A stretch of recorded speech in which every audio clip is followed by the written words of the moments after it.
point is that you brought in issues that are totally extraneous, my dear friend. Talking about communists, about China, about etc. I'm sticking to the topic here.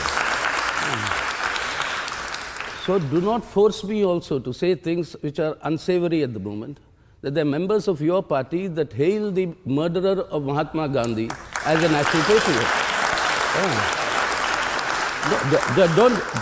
Please don't get into that terrain. Okay, now that we are talking of the developmental indicators that you said is very low in Kashmir. Let me give you the statistics, Government of India. Life expectancy at birth in J&K is 74. In your state of Gujarat, it is 69. Under 5 mortality rate is 26 in J&K. It is 33 in Gujarat. Total fertility rate, children per woman, is 1.7 in J&K. It is 2.2 in Gujarat. Number of girls aged 15 to 19 with 8 years of schooling, you spoke of education. In J&K, it is 87%. In Gujarat, it is 75%. Number of underweight children in J&K is 17. In Gujarat, it's 39. Adult women with low BMI, body mass index, is 12 in J&K. It is 27 in Gujarat.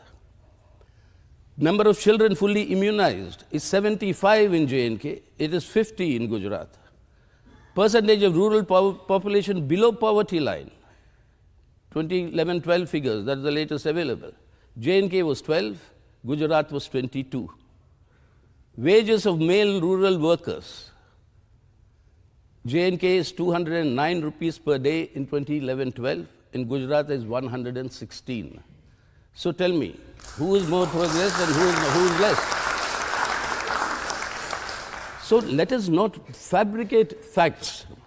We are arguing on the basis, and both of us have argued a number of times earlier, when you were a member of the Indian Parliament, when you were, of course, elected then from the Biju Janata Dal, but now you are with the BJP. But all that apart, but the fact that you are talking about the number of deaths from terrorists, I can reel out in Jammu and Kashmir 108 members of the CPIM have died by attacks by terrorists. That list is all there. All that I'm asking this government is, people who have stood by India, stood by this constitution, taken oath on this constitution, they are under arrest today.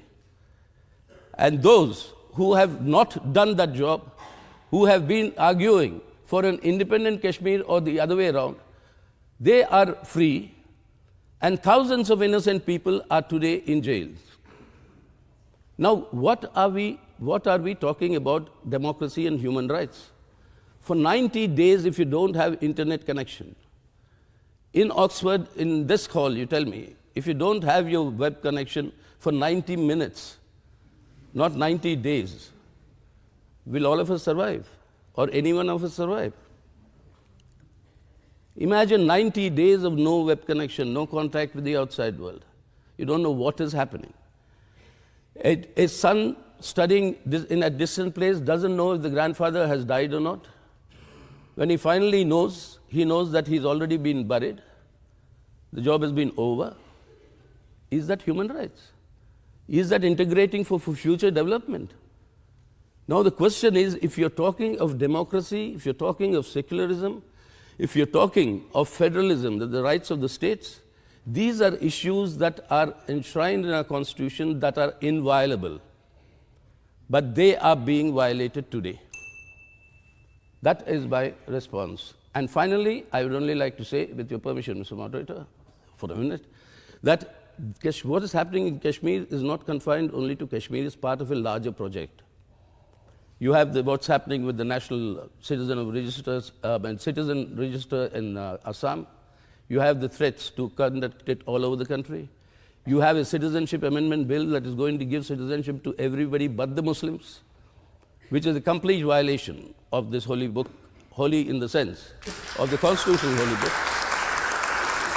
Now, this whole package is something that is not acceptable to anybody who has taken an oath on this Constitution and swears by this Constitution.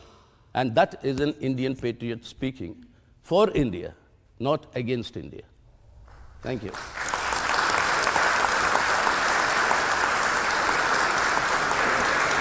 Thank you, Dr.